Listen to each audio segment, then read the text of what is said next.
Captain Jake Morrison stood on the bridge of the starship Terra's Voice and watched the stars through the main window. His ship was not like the war vessels that protected Earth. This ship was built for something different. It carried cameras, lights, and broadcast equipment that could send signals across the galaxy. Jake had been a military officer for 15 years, but this mission was unlike anything he had done before.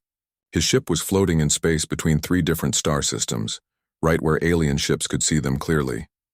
The plan was simple, but dangerous. They would broadcast a live television show to dozens of alien worlds, showing them what humans were really like. The show was called Galactic Tonight, and it was hosted by Steve Collins. Steve used to make people laugh on Earth with his jokes about politics and daily life.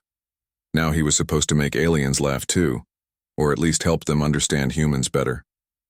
The Earth government thought this was the best way to build friendships with alien species across the galaxy. Steve walked around the studio section of the ship, checking his notes one more time. The studio looked almost exactly like his old show on Earth, with a desk, chairs, and bright lights. But instead of a normal audience, there were camera operators and alien translation devices that would send his words to millions of beings across space. 5 minutes until we go live, called out Nina Brooks from her communication station. Nina was the best at her job, making sure signals reached every corner of the galaxy without getting lost or mixed up. She had been working for weeks to set up connections with alien broadcast networks. Steve adjusted his tie and looked at his guest list. Tonight's show would feature Ambassador Lisa Taylor, who represented all the human colonies on Mars. She was smart and knew how to talk to aliens without making them angry. There were also 3 alien guests joining by video link from their home worlds. Jake walked into the studio area to check on everything one more time. The mission was too important to have any mistakes. Earth's leaders had spent 2 years planning this broadcast. They believed that if aliens could see humans being funny and friendly, it would prevent wars and create new trading partnerships. "Captain Morrison," Steve said, shaking Jake's hand. "Are you nervous about this?" Jake looked around at all the equipment and cameras. "A little. We have never done anything like this before. If something goes wrong, the whole galaxy will see it. That's what makes it exciting," Steve replied with a smile. "Besides, what could go wrong? We're just going to tell some jokes and have friendly conversations." Ambassador Lisa Taylor entered the studio wearing her formal diplomatic uniform. She had short brown hair and the kind of serious expression that made people trust her immediately. Lisa had been working with aliens for 3 years and knew their customs better than almost any other human. "Good evening, everyone," Lisa said. "The alien delegates are very excited about tonight's show. This is the first time many of their people will see humans in a casual, non-military setting." Nina's voice came over the ship's communication system. "Captain, we're getting incoming signals from over 40 different star systems. The audience numbers are incredible. We might have the largest viewership in galactic history." Jake felt both proud and worried at the same time. If the show went, well, it could change human relationships with aliens forever. If it went badly, Earth might face serious problems. Dr. Helen Clark, the ship's expert on alien biology and behavior, joined them in the studio. She was there to help if any cultural misunderstandings happened during the broadcast. Helen had studied dozens of alien species and knew which topics might offend them. "Remember," Helen told Steve, "the Centauri don't understand sarcasm at all. The Vorthon think loud laughter means aggression, and whatever you do, don't mention food. Half of our alien viewers consider eating to be a private activity that should never be discussed publicly." Steve nodded and made notes on his cards. Making aliens laugh was going to be much harder than making humans laugh. The studio doors suddenly opened and Pete Rodriguez, the ship's chief engineer, rushed in looking worried. "Captain, we have a problem. Long-range sensors are picking up something strange at the edge of the galaxy. It doesn't match any known ship signatures." Jake frowned. "What kind of something?" "We're not sure yet. It's big, moving fast, and heading toward populated systems. Should we delay the broadcast?" Before Jake could answer, Steve interrupted. "We can't delay now. Do you know how hard it was to coordinate broadcast times across 40 different star systems? Some of these aliens adjusted their sleep schedules just to watch our show." Jake made a quick decision. Continue with the broadcast. Keep monitoring those sensors and report anything important immediately. Lisa checked her appearance in a small mirror. I've prepared talking points about human culture, our colonization efforts, and our hopes for galactic cooperation. This should go smoothly. 2 minutes until we're live across the galaxy, Nina announced. Steve sat behind his desk and shuffled his note cards one final time. The alien translation devices hummed quietly, ready to convert his English words into dozens of different alien languages instantly. Jake returned to the bridge but kept watching the studio through monitors. He could see camera operators getting ready and lights being adjusted for the final time. In 2 minutes, billions of alien beings would be watching his ship and judging all of humanity based on what they saw. 30 seconds, Nina called out. Steve straightened his jacket and smiled at the main camera. Behind him, a large screen showed a beautiful view of Earth from space, with the blue oceans and white clouds that made their home planet famous across the galaxy. 10 seconds to galactic broadcast, Nina announced. 5, 4, 3, 2. She pointed at Steve and red lights appeared on all the cameras. The most important television show in human history had begun, broadcasting live to alien civilizations that humans had only dreamed about meeting just 50 years ago. Steve looked directly into the camera and smiled his warmest smile. Good evening, Galaxy. Welcome to Galactic Tonight. I'm your host, Steve Collins, broadcasting live from the human starship Terra's Voice. Tonight, we're going to show you what humanity is really all about. Jake watched from the bridge, hoping everything would go according to plan. He had no idea that in less than an hour, everything would change forever. Steve Collins smiled at the camera as millions of alien beings across the galaxy watched his every move. The first 10 minutes of the show had gone perfectly. He had made a few jokes about human food that the aliens seemed to understand, and Ambassador Lisa Taylor had explained why humans loved exploring space so much. So Lisa, Steve said, leaning back in his chair, tell our galactic audience about life on Mars. I hear the sunsets there are pretty amazing. Lisa nodded and was about to answer when the studio doors burst open with a loud crash.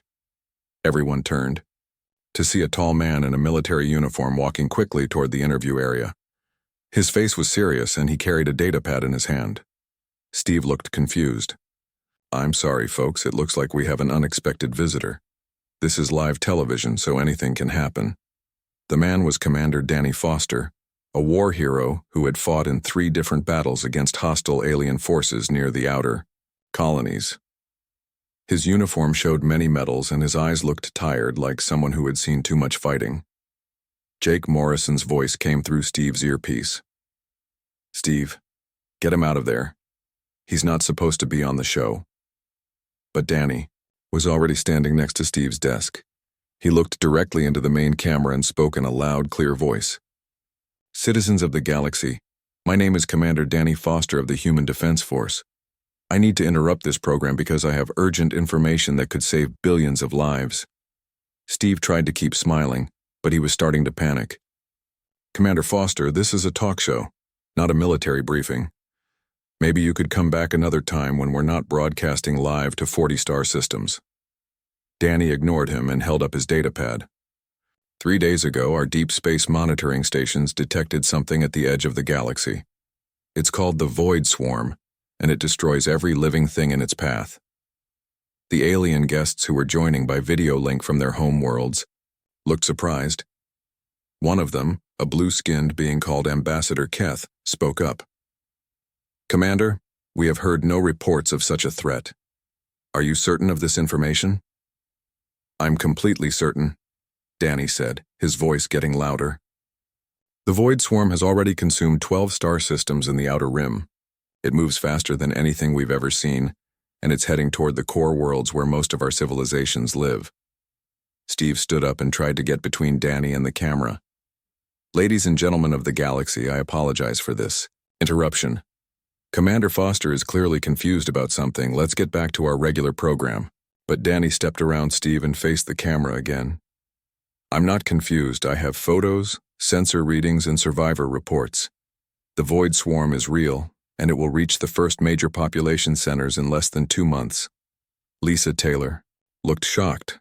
As a diplomat, she knew that sharing military secrets on live television could cause serious problems between different governments.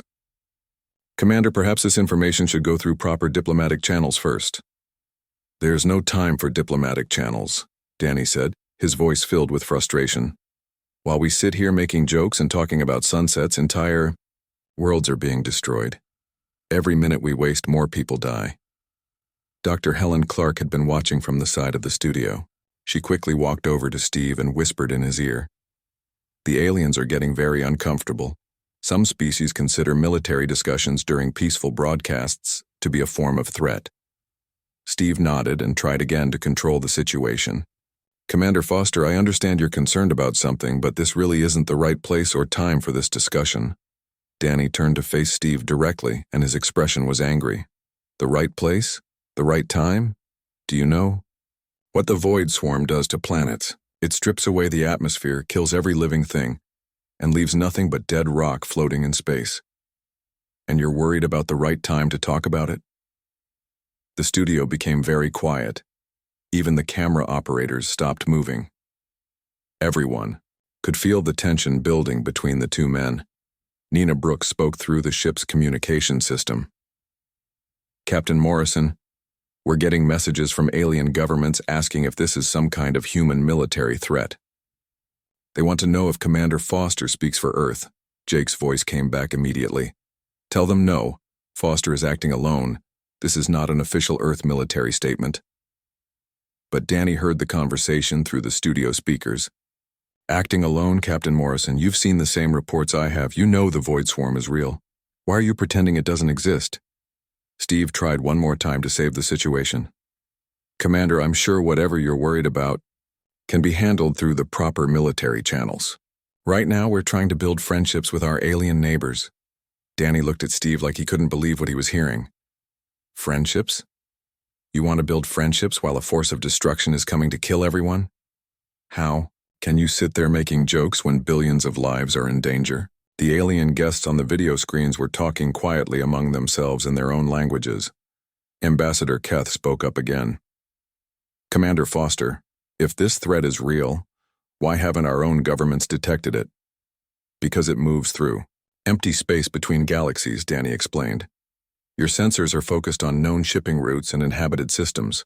The Void Swarm comes from the void itself, from the dark spaces where no one looks. Steve was getting desperate. The show was supposed to make humans look friendly and peaceful, but instead they looked divided and chaotic. Commander, please, you're scaring our guests. Good, Danny said. They should be scared. Fear might be the only thing that saves them. Pete Rodriguez appeared at the edge of the studio and made hand signals to Steve. The engineer had been monitoring the ship's long-range sensors, and his expression was worried. Danny saw Pete and called out to him. Tell them, Rodriguez, tell them what the sensors are showing. Pete looked uncomfortable. He glanced at Steve, then at the cameras, then back at Danny. Commander, I can't discuss classified sensor data on live television. Then I'll discuss it, Danny said. He turned back to the camera and held up his data pad again. The Void Swarm is approximately 3,000 kilometers wide. It travels at near light speed.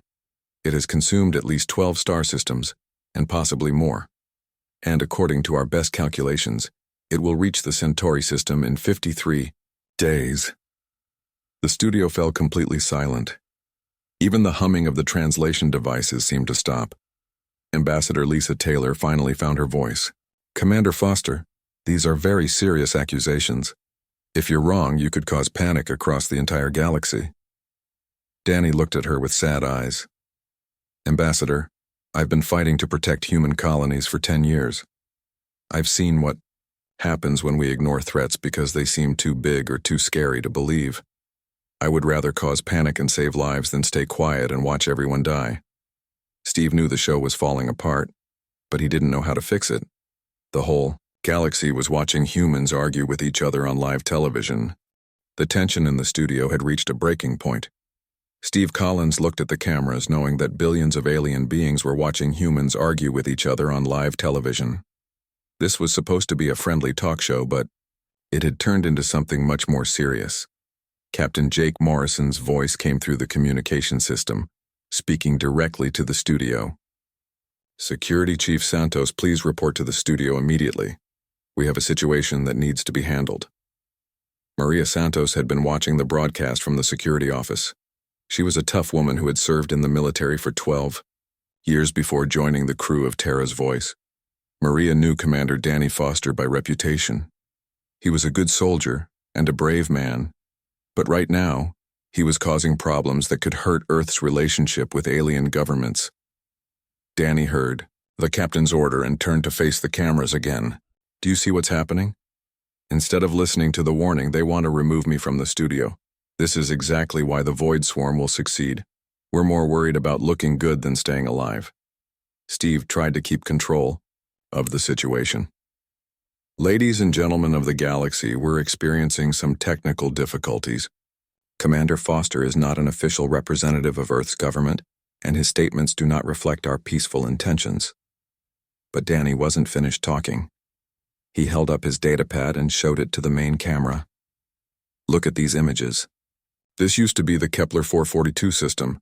5 planets, 2 of them with advanced civilizations. Now there's nothing left but empty space and cosmic dust. The images on his datapad were terrifying. Where there should have been planets and cities, there was only darkness.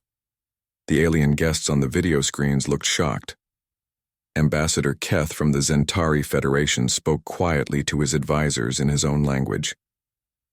Maria Santos entered the studio with 2 security officers. She was wearing her standard uniform and carried a stunner weapon on her belt.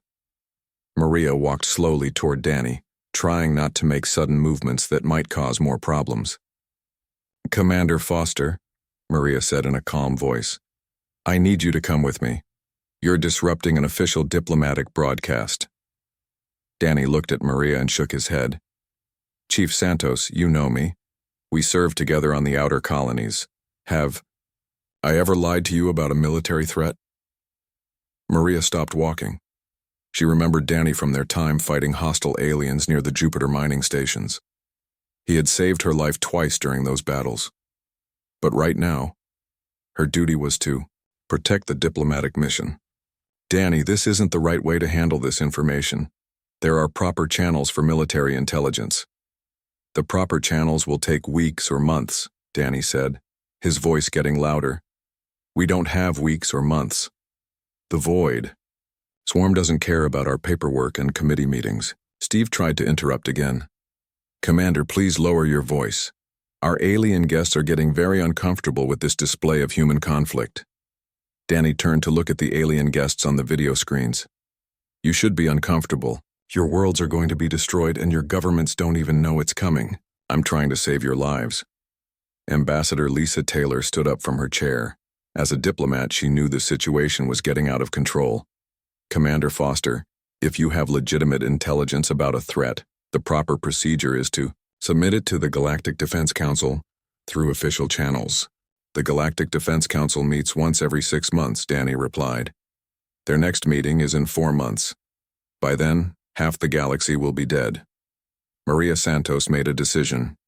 She couldn't let this continue any longer, even though she respected Danny as a soldier. The diplomatic mission was too important to Earth's future.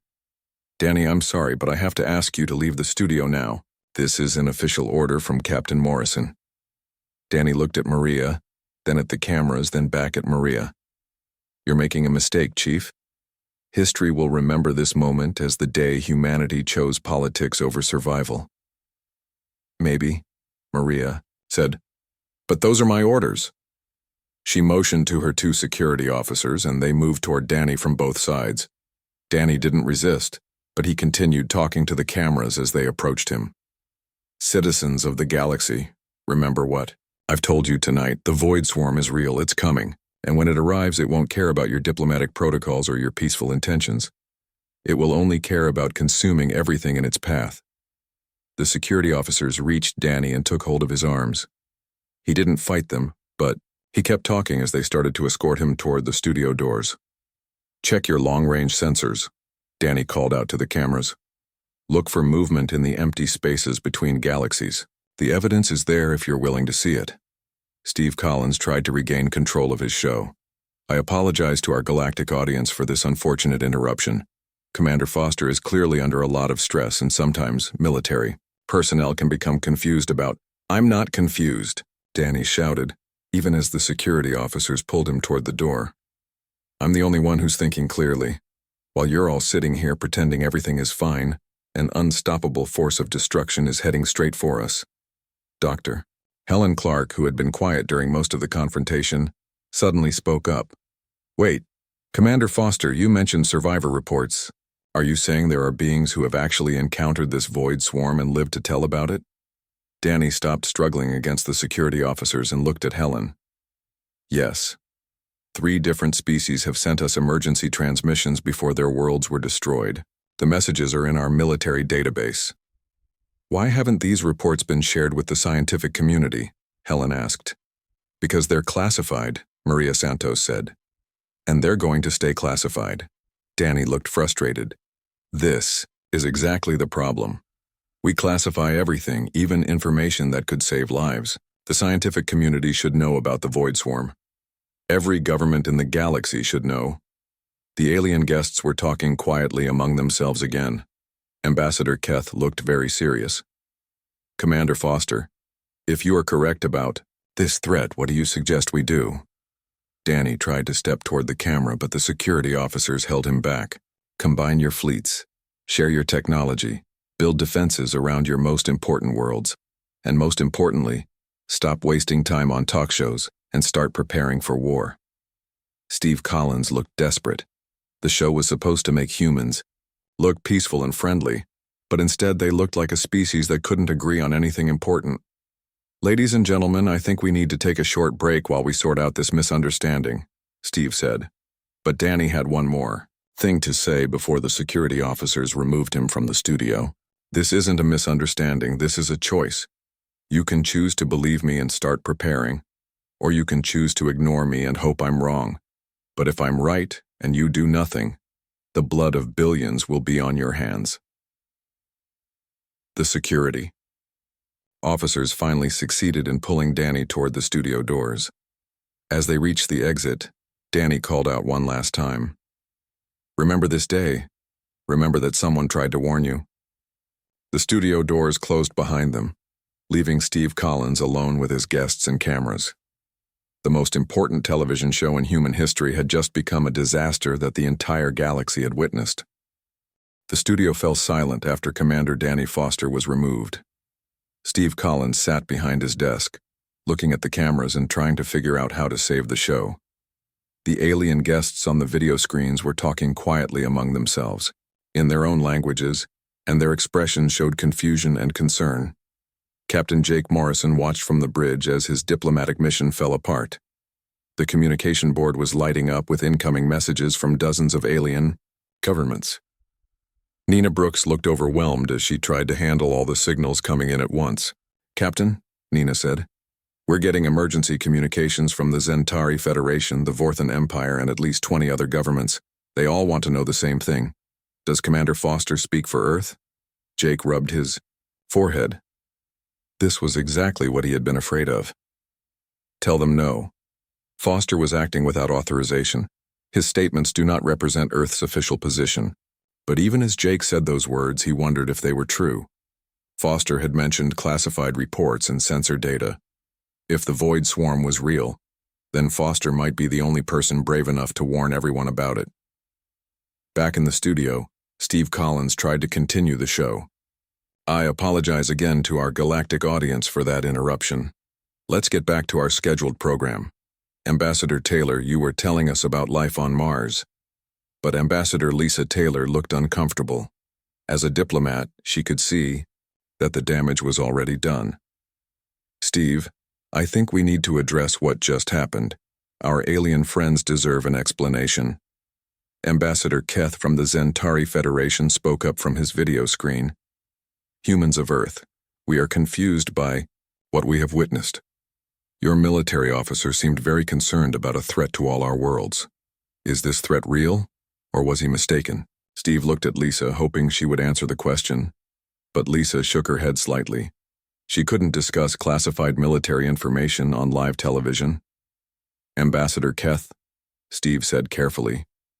Sometimes our military personnel become stressed from their duties. Commander Foster has been fighting on the outer colonies for many years. Perhaps the pressure has affected his judgment. Dr. Helen Clark had been thinking about what Danny had said during his outburst. As the ship's expert on alien biology, she had access to scientific databases that most people never saw. "Steve, may I say something?" Steve nodded, hoping Helen could help explain the situation. "I've been reviewing our scientific records during the past few minutes," Helen said, looking directly at the cameras. "There have been some unusual reports from deep space monitoring stations, strange energy, readings from the galactic edge. Most scientists dismissed them as equipment errors or natural phenomena." The alien guests leaned forward on their video screens, suddenly very interested in what Helen was saying. "What kind of energy readings?" asked Ambassador Trowell from the Andromedan Republic. Helen hesitated. She wasn't supposed to discuss classified scientific data either, but Danny's warnings had made her think about information she had seen and ignored. Massive gravitational disturbances moving through empty space, the kind of readings you might see if something very large was traveling at incredible speed. Nina Brooks' voice came over the communication system again. "Captain Morrison, we're now receiving messages from alien science academies. They want to share their own deep space sensor data with us." Jake felt a cold feeling in his stomach. If alien scientists were also detecting strange readings, then maybe Foster wasn't as crazy as everyone thought. In the studio, Steve was trying to keep the show moving, but the alien guests seemed more interested in talking about the possible threat than discussing human culture. Ambassador Keth spoke again. "Dr. Clark, you mentioned that your scientists dismissed these readings as errors. But what if they were not errors? What if Commander Foster was correct?" Before Helen could answer, Pete Rodriguez entered the studio carrying a datapad. The chief engineer looked worried, and he walked straight to Steve's desk. "I'm sorry to interrupt," Pete said, "but I think everyone needs to see this." Steve looked at the datapad Pete was showing him. The screen displayed a star map with several red marks on it. "What am I looking at?" "These are the locations Commander Foster mentioned," Pete explained. "The star systems he said were destroyed by the Void Swarm. I've been checking our long-range sensors, and he was right. These systems are showing no energy signatures at all. No planets, no stars, nothing." The studio became very quiet. Even the alien guests stopped talking among themselves. Steve stared at the datapad. "But how is that possible? Star systems don't just disappear." "They do if something destroys them completely," Pete said. "And according to our best sensors, that's exactly what happened." Ambassador Lisa Taylor stood up from her chair. Her diplomatic training told her to stay calm, but inside she was starting to panic. "Pete, are you saying that Commander Foster was telling the truth?" Pete nodded slowly. "It looks that way, and if he's right about the star systems being destroyed, then he might be right about the Void Swarm coming toward us." The alien guests on the video screens started talking to each other in excited voices. Some of them looked scared, while others looked angry. Ambassador Keth addressed the humans directly. "If this threat is real, why did your government not inform us through proper diplomatic channels?" Steve looked at Lisa, hoping she could answer. But Lisa was a diplomat, not a military officer. She didn't have access to classified threat assessments. "Honestly don't know," Lisa said. "This is the first I've heard about any of this." Dr. Helen Clark had been using her tablet to access scientific databases. "I'm finding more evidence. 3 different alien species have sent emergency transmissions to Earth over the past month.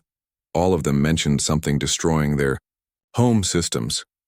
Nina's voice came over the communication system again. "Captain, I'm getting reports from our embassy on Centauri Prime. Their government is demanding an immediate meeting with Earth's military leaders." Jake knew the situation was getting out of control.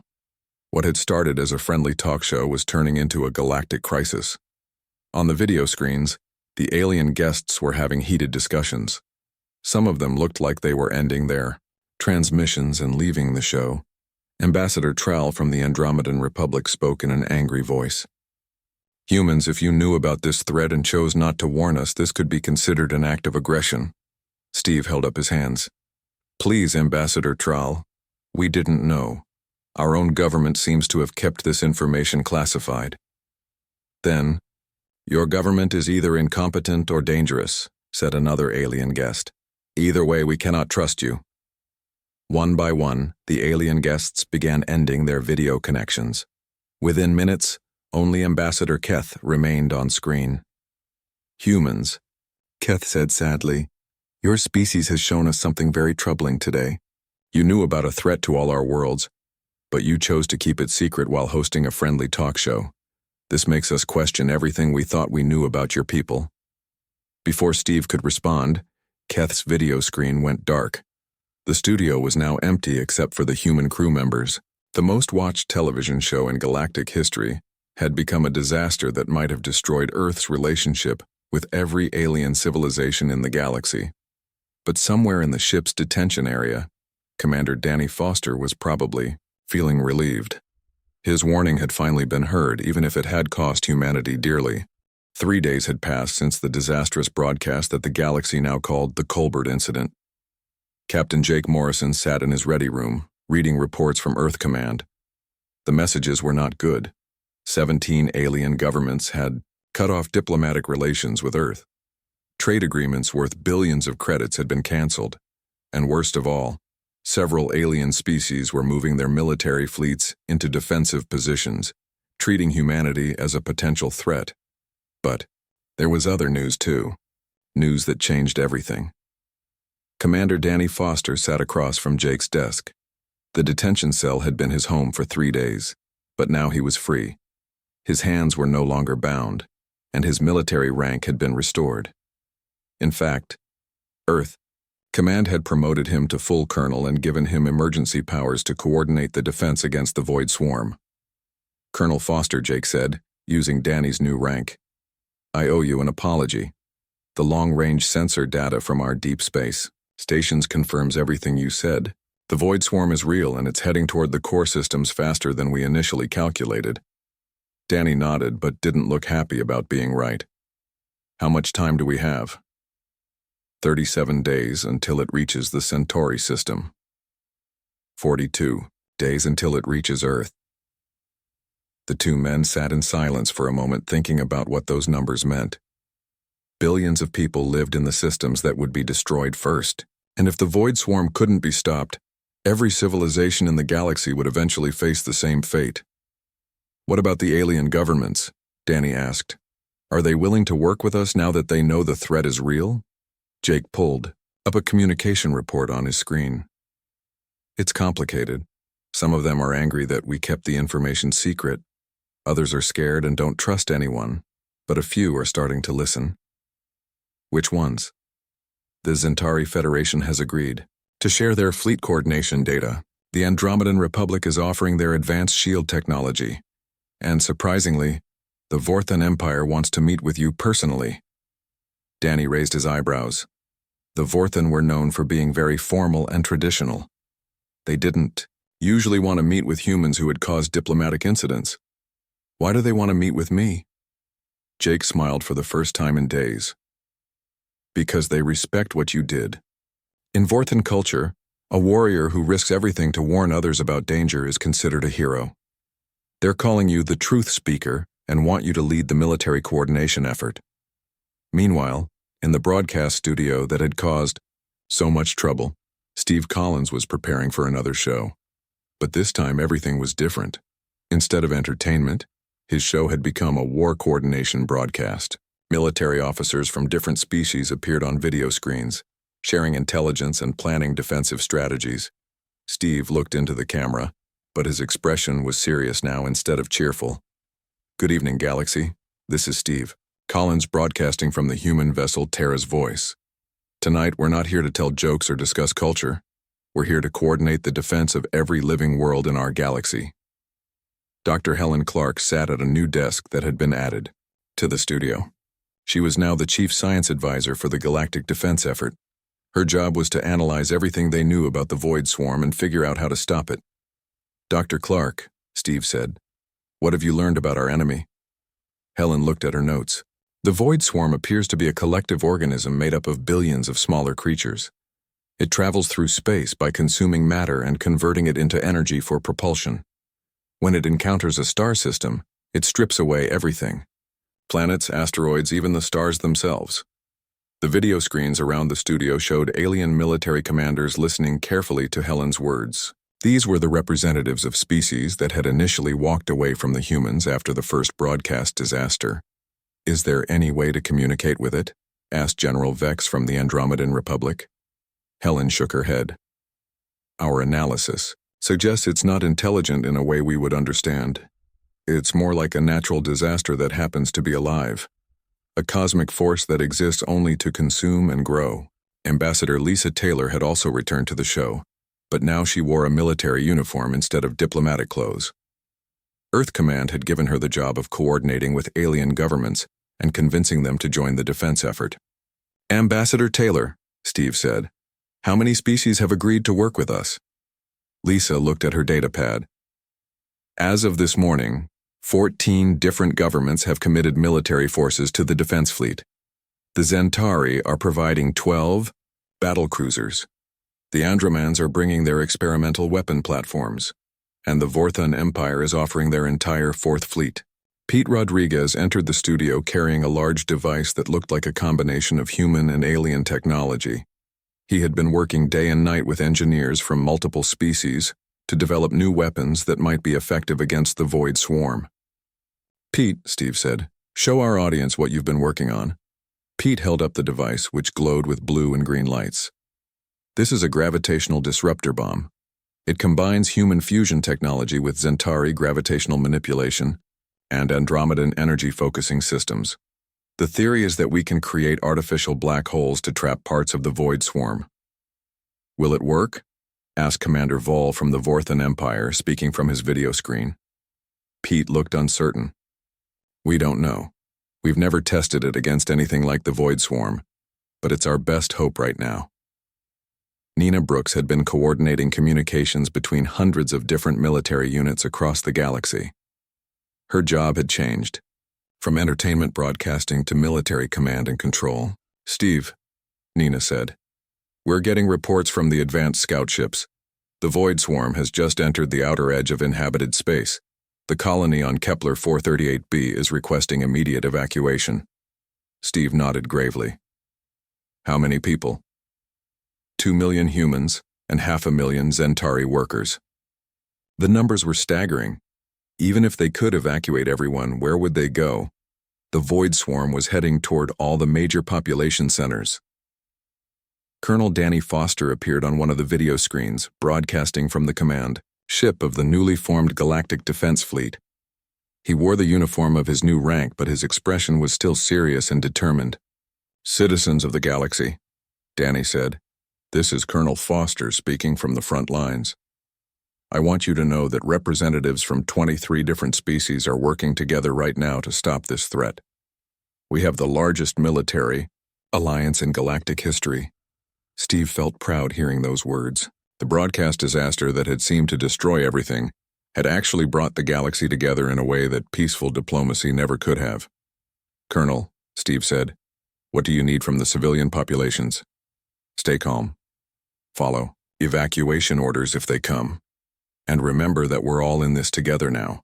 Humans, Zentauri, Andromedan, Vorthon, it doesn't matter.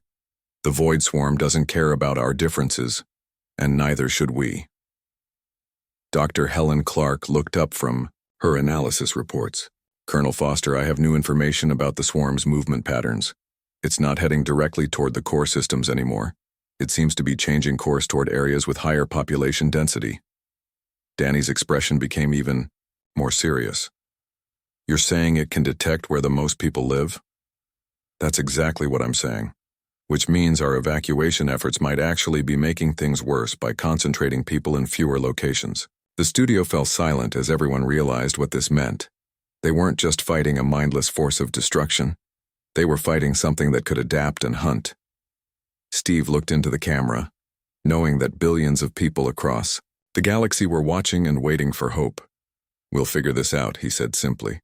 "Humanity has never backed down from a fight when innocent lives were at stake. And now we're not fighting alone." The final battle began at the edge of the Centauri system. where the largest military fleet in galactic history waited for the Void Swarm. Colonel Danny Foster stood on the bridge of the command ship Unity, which had been built in just 28 days using technology from 12 different species. Around him, officers from dozens of alien races worked together at control stations, their voices mixing into a symphony of different languages as they coordinated the defense. Captain Jake. Morrison watched the long-range sensors from his position aboard Terra's Voice, which was now serving as the fleet's communication hub. The ship that had once broadcast entertainment to the galaxy was now coordinating the most important military operation in history. "All ships report ready," Nina Brooks announced. Her voice carried across subspace to over 3,000 vessels, from 23 different worlds. Human destroyers flew alongside Zentari battle cruisers and Andromedan weapon platforms. The Vorthan Empire had contributed their massive dreadnought ships, each one capable of destroying a small moon. Steve Collins sat at his broadcast desk, but instead of telling jokes, he was providing live commentary of the battle to billions of viewers across the galaxy. His voice was steady and calm, even though he knew that the fate of every living world depended on what happened in the next few hours. "Citizens of the galaxy, this is Steve Collins reporting from the front lines. The Void Swarm has just entered sensor range, and I can tell you that it's unlike anything we've ever seen before." Dr. Helen Clark was analyzing the sensor data as it came in. What she saw made her stomach feel cold. "Steve, the swarm is even larger than we calculated. It's approximately 5,000 kilometers across and appears to be made up of billions of individual creatures working as one organism." Pete Rodriguez was in the engineering section, making final adjustments to the gravitational disruptor bombs that the fleet would use as their primary weapons. These devices represented the combined scientific knowledge of every major civilization in the galaxy, but no one knew if they would work against something as alien as the Void Swarm. "Colonel Foster," Pete said through the communication system, "the disruptor bombs are ready. We have 47 of them positioned throughout the fleet." Danny looked at the tactical display showing the approaching enemy. The Void Swarm appeared as a dark mass that seemed to absorb light itself. Behind it, the space where entire star systems used to exist was completely empty. "All ships, this is Colonel Foster. Remember your training and trust your allies. Today we fight not as separate species, but as one galactic family defending our home." Ambassador Lisa Taylor was aboard the Zentari flagship, working with their military commanders to coordinate the civilian evacuation fleets. Even if the battle was won, many people would need to be relocated from worlds that were too close to the swarm's path. "Lisa," came Danny's voice over the communication link, "how are the evacuations going?" "We've moved 12 million people to safety zones," Lisa replied. "But there are still millions more in the potential impact areas." The Void Swarm continued its approach, and now the fleet sensors could detect individual creatures within the mass. Each creature was about the size of a small spacecraft, but there were so many of them that they blocked out the stars behind them. "All ships, prepare for engagement," Danny ordered. "Fire gravitational disruptors on my command." The alien commanders acknowledged the order in their own languages. General Vex from the Andromedan Republic wished the fleet good hunting in his people's traditional way. Commander Vol from the Vorthan Empire offered a prayer to the warrior spirits. Captain Keth from the Zentari Federation simply said he was honored to fight alongside humans. "Steve," Dr. Helen Clark said, "the swarm is beginning to change formation. It's spreading out, probably trying to minimize the damage from our weapons." Steve continued his live broadcast, knowing that people across the galaxy were watching and praying for victory. "The enemy is adapting to our tactics, but our fleet is ready. Every ship out there represents the best that our civilizations can offer." "Fire!" Danny commanded. 47 gravitational disruptor bombs launched from different ships throughout the fleet. The weapons traveled at incredible speed toward the Void Swarm, each one containing enough energy to tear holes in space itself. The first bomb reached the enemy and exploded in a brilliant flash of light. For a moment, it looked like the weapon had no effect. Then space began to bend around the explosion point, creating an artificial black hole that sucked in thousands of the swarm creatures. "Direct hit," Pete shouted from the engineering section. "The gravitational disruptors are working." More bombs reached their targets, each one creating a new black hole that consumed part of the void swarm. But the enemy was enormous, and even losing thousands of creatures barely seemed to slow it. Down.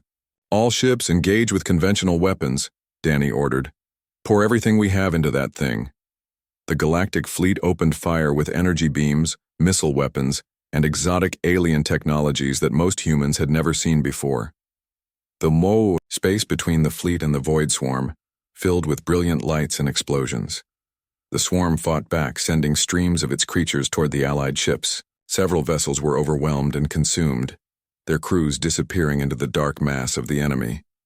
But for every ship that was lost, a dozen others continued fighting. "Nina," Steve called out, "patch me through to all civilian channels. I want everyone to hear this." Nina nodded and opened communication links to every inhabited world in the galaxy. Steve's voice would now reach not just military personnel, but families hiding in shelters and children watching the sky with fear. "People of the galaxy," Steve said. "Right now, brave beings from dozens of different worlds are fighting to protect everything we love. They're not fighting for their own governments or their own species. They're fighting for all of us, together." The battle continued for 6 hours. The gravitational disruptors proved effective, but the fleet was running out of the special weapons. Conventional firearms were having less impact on the swarm, which seemed to learn from each attack and adapt its defenses. Colonel Foster, Dr. Helen Clark said, "I'm detecting something unusual. The swarm's coordination seems to be breaking down. The individual creatures are becoming less organized." Danny studied the tactical displays. Helen was right. The void swarm was beginning to separate into smaller groups instead of acting as one massive organism. "Pete, do you think the gravitational disruptors are affecting its ability to stay together?" Pete checked his sensor readings. "That's exactly what's happening. The artificial black holes are disrupting whatever force holds the swarm together as a collective entity." Danny saw an opportunity. "All ships, concentrate remaining disruptor bombs on the center of the swarm. If we can break its coordination completely, it might scatter." The final phase of the battle was the most desperate. The Allied fleet launched their last gravitational weapons directly into the heart of the void swarm, while enemy creatures swarmed around them like angry insects.